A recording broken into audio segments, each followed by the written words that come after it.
Hey there, everyone. This is Kurt. Listen, if you're here in the United States, I want to say happy Christmas Eve.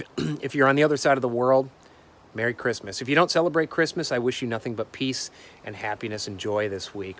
And today I'm going to address a question I get a lot, which is, so the name of my company is Gravina Coaching Systems, and I get the question a lot, where does Gravina come from? So Gravina is the name of the town in Italy. It's in the Puglia region. The biggest nearest city is Bari on the Adriatic coast. Gravina is the name of the city where my grandfather Dominic came from on my father's side.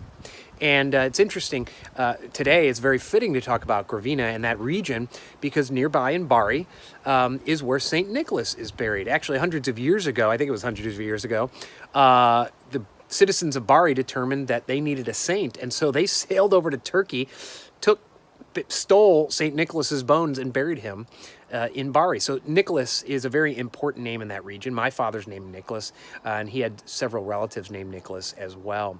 So my grandfather was born in Gravina.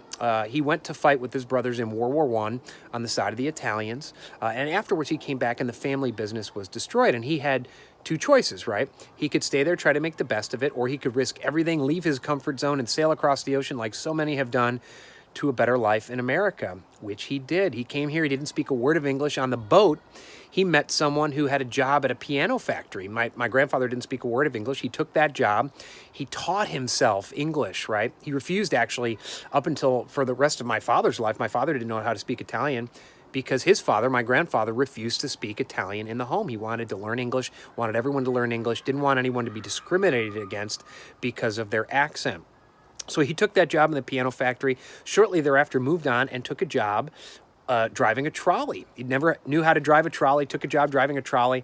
And my dad tells the story of years later when they switched from trolleys to buses. My grandfather didn't tell anyone he had no idea how to drive and ended up driving the bus. He taught himself how. And so out of honor, when my father passed away, I named my company as Gravina out of respect and out of honor for his family. But you know, the type of coaching I do, and if you've watched any of my videos, you know, my grandfather's life is very appropriate, right? He didn't make excuses.